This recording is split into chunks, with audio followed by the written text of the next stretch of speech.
police department has just gotten a call to the local school in reference to a possible suicidal student who is in a classroom.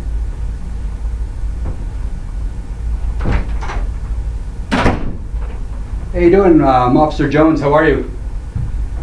You doing okay? Everything going all right today?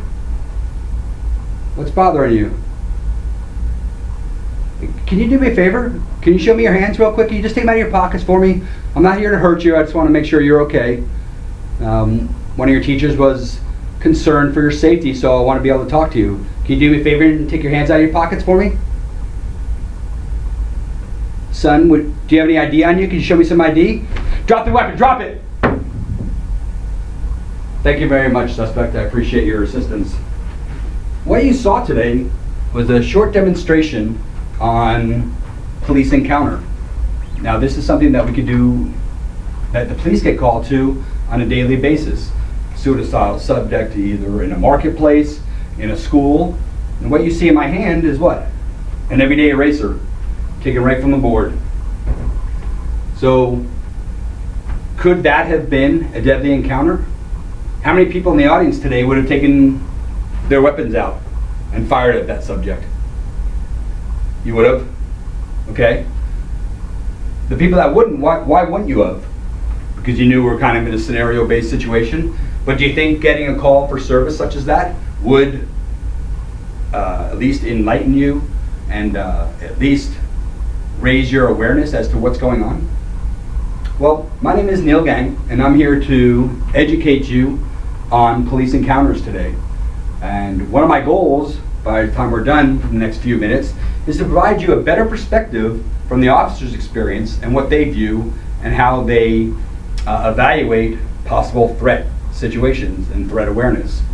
What you saw today is a young student maybe 12 years old, who maybe is having problems at home. Maybe he does want to commit suicide. Suicide by cop. Perhaps he was just having some problems, some concerns or things at home, and they were bothering him. But could this have been a deadly encounter? Sure. And what would the media have said? Police shoot an unarmed suspect. Police shoot somebody with an eraser, right? So the media would have been all over us on why we took action in a deadly force situation on that type of situation. Well, we're asked today to speak to you on an issue speech. And there's a lot of things that are going around the nation that maybe are more precedent, maybe a little bit more affect us a little bit. But we can't deny that this is an issue. Whether we're in Ferguson, whether we're in New York City, whether where I'm at in California, this is an issue. It's an issue that affects everybody. The hands up, don't shoot type of scenarios are out there. So my goal today is to help educate you a little bit more and give you a little bit of perspective when it comes to deadly force encounters. Now, we only have a short time together, but I'm glad that we're all here. And again, I'll take questions at the end, and we hopefully be able to address some of these things. Now, I only have a short amount of time with you, so I'll try and get through this. According to the Department of Justice and the USA Journal report, the average police shooting occurs between an area of 8 to 10 feet. Now, I have already measured this board and also strategically placed the camera about 10 feet away. So from where the camera is to where I am is where all these encounters are taking place.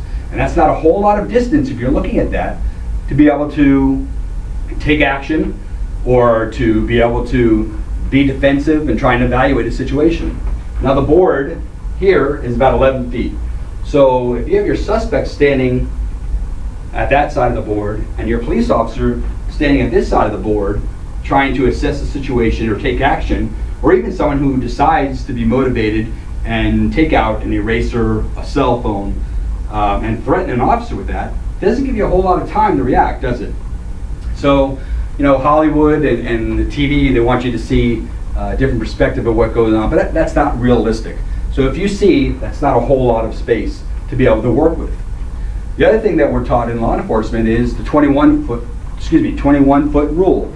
And what that is 21 feet away, which is about twice the distance of where we are, is the amount of space that someone can cover before a person, an officer trained, can react with their firearm, assess, and take immediate action if necessary. That's not a whole lot of space. We talk about the average person. Nowadays, we have these MMA guys, we have a lot of guys trained in martial arts. The amount of damage that someone can do with a pair of scissors or a knife in that space would be able to be a deadly encounter for the police officer.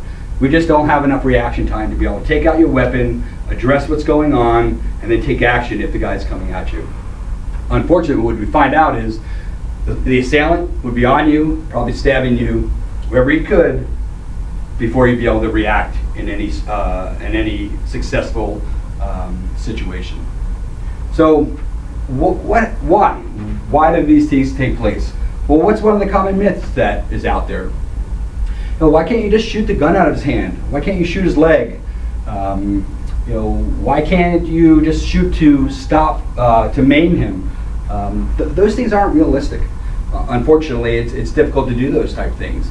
And according to a study done by Force Science, which is they have an institute in Minnesota, they do all kinds of police studies.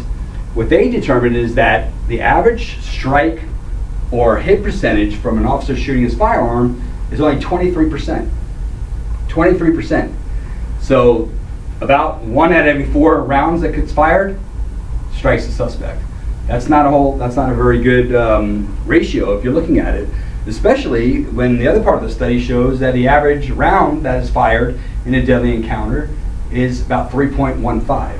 So you'll see that's not a whole lot of leeway or area to make any mistakes, especially when you talk about your life. Your life's on the line. And that's what we ask these officers to do on a daily basis.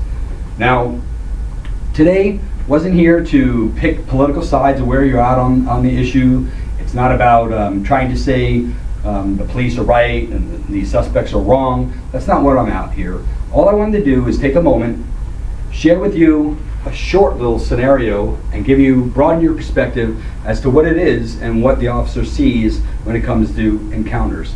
So in conclusion, that I hope these few minutes that we shared together provided you a better perspective on police encounters, and hope at least educate you so you can look at these things with a little broader perspective and a little better scope.